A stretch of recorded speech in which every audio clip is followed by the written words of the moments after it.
Hi everyone, this is Lisa with Crepe Myrtle Row. Welcome to my channel. Today I'm going to give you phase 2 of my home renovations, and that is the ceilings. I had beadboard put on and it gave it a little coffered look. My brother's my contractor, so he's been working on it.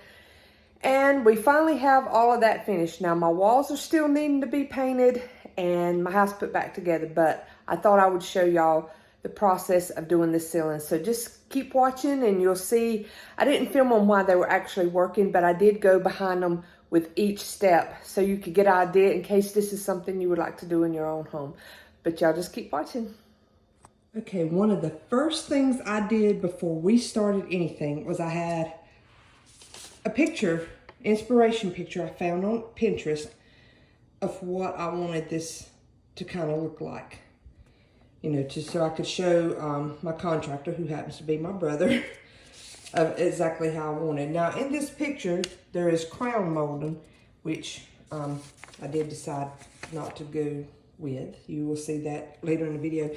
Then I took and drew out my floor plan, and I mean, I'm an engineer and I already know how to do this stuff, but it's not that hard. You get grid paper and you just count out like each one of these is a foot, and you can just count out that and do it. But I just drew out my floor plan, and then that way I could lay out how the best way to put my boards up that would look even.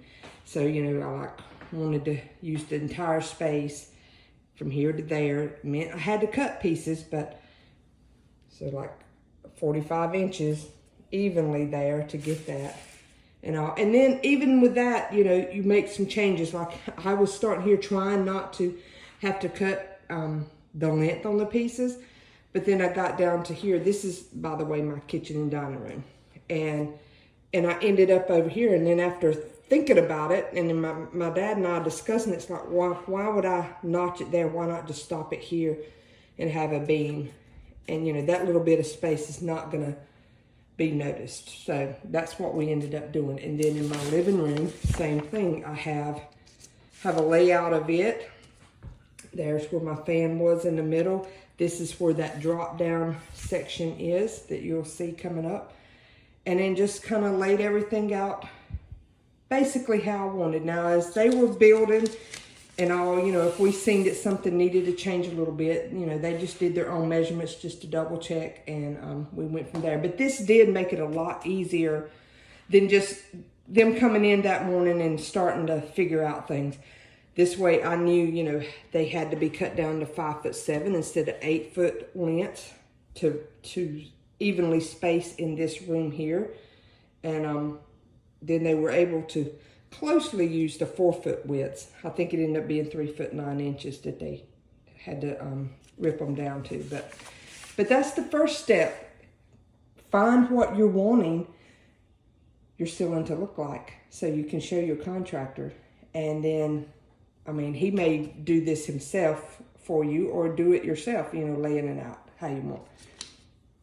Well, here is the first phase of getting it done. They had to go in here and put these wood strips up so they can have more places to attach.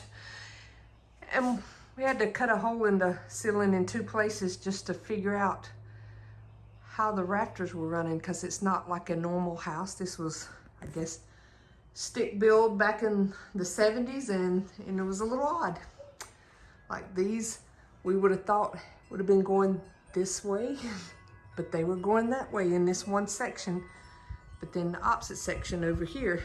So that's why we got holes in the ceiling trying to figure out how to mount everything. But this is the first phase, and you know, the beadboard will drop down to that, and then it'll be all trimmed out.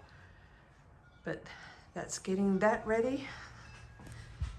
And then we went ahead and framed out for the kitchen area to get it on also.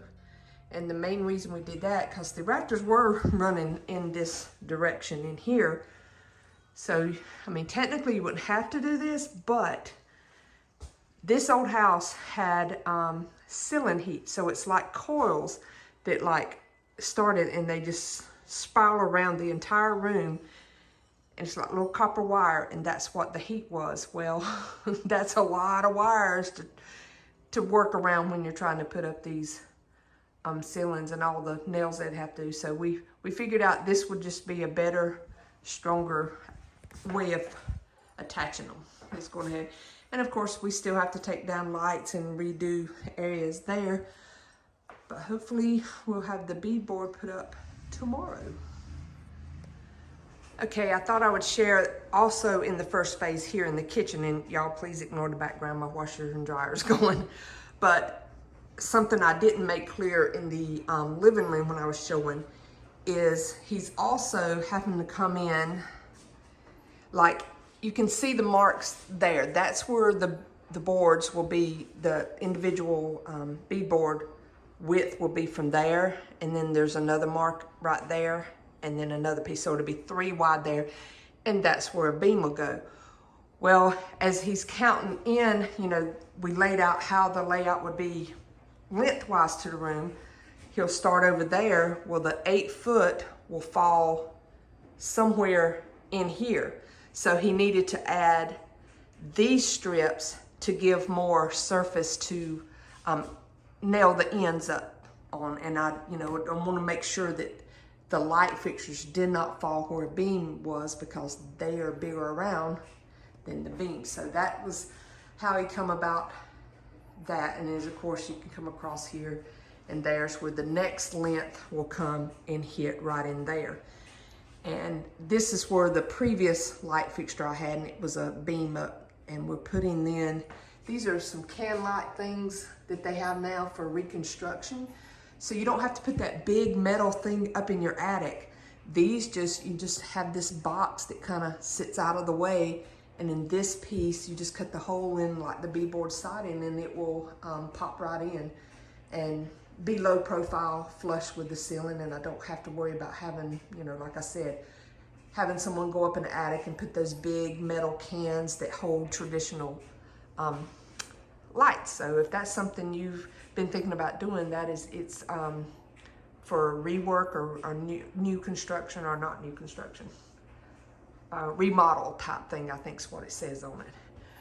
So we'll have a beam there, ceiling fan will go there, and then the next end will actually fall on a beam. We know for sure because we're going to end it with this wall. So we know we already had a beam there. So that's why he did not have to add those. And then of course, the beadboard will then continue on there, but there will be a strip goes across there to cover up the end of it. I'll show you a little bit of the during while the guys are going on lunch break. But as you can see, they've had everywhere, there's a seam here, like down through here, across through there. That's where it'll get the 1x4 flat boards, similar to what the wood one is here, but that will be a finished board that will go all around the edges of everything and down the seams, and then there'll be a crown molding that goes around. So they still got to do this. This is another spot we had to cut out to try to see. I wanted to drop this part of the ceiling because it's like 3.5 inches lower, not drop it. I wanted to raise it. That's what I meant. But it turns out, because of the way it's framed up inside, it could have been done, but with a lot of work. Actually, they wouldn't have been able to really drop this one. They would have, raise this one. They would have had to drop this one down to make it all even. So I decided to not worry about it. We'll just work around it and do the best we can. But that is how they started out. They come back in, like where the seams are here, they come back in with boards in between these a little bit to help even that out. But it's gonna look so good. I cannot wait to have it finished. Okay, I thought I would go ahead and show y'all the next process in getting it done. It's we still like a little bit in the kitchen here. Still got another board over there, but they have went and covered the seams. They went around the whole room, the whole perimeter with the 1x4s, and then they come back everywhere the seams were and covered the seams. And I changed my mind about putting crown molding. I think me and my brother and his crew that was here, we were all discussing it. And I think I actually like it with, just the flat board there and no crown. I think that's the way we're gonna leave it.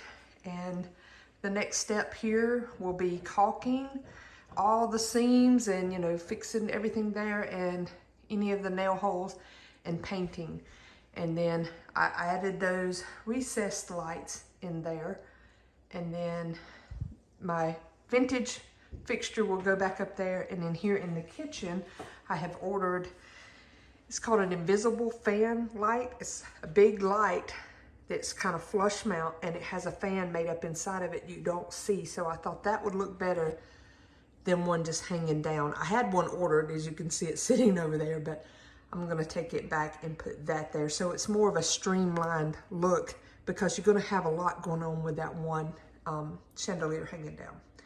And we still have to go and finish the living room, but I'll probably, after this stage, will be the finished look.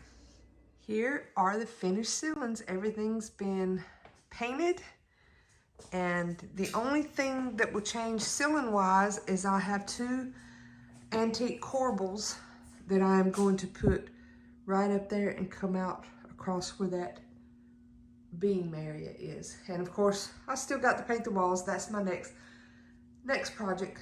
I don't know that I'll do the individual video on just having the walls painted. I will just do room tours after I've got them painted and everything put back together. But I loved how everything turned out. Got my fan back up. And we still gotta paint the kitchen too, but the ceilings are done. And I found this cool light on Amazon. It's actually a fan up inside there. So I have the nice light in here that's not too distracting hanging down because I already have that one. But then it gives me the fan. And again, all of these walls will be white also. And of course, I've got the globes to put back on top of that. But until we're done in here, I'm not putting those globes up because I don't want anything messing it up. But I love these ceilings. So nice. And that will be all for this video. And just like I said, stay tuned. Next, after I get painting done, I'm just going to show individual room tours after I have it together.